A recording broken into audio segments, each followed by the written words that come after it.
Good morning po mga idol, mga bossing. Ayan, meron tayong binubuo ngayon isang receiver. Ayan na siya mga bossing. Check nyo yung hinang nyan. Maganda na mga bossing ating mga hinang ngayon.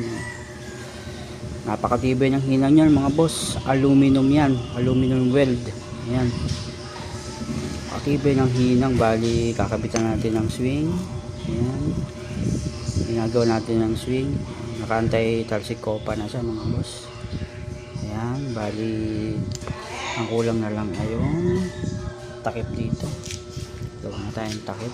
Ayan, bali mga boss, sa mga susunod gawa tayong step by step kung paano natin ginagawa itong ating receiver para magkaroon naman ng idea yung iba. Ayan, may mga butas na nga pala para sa lock.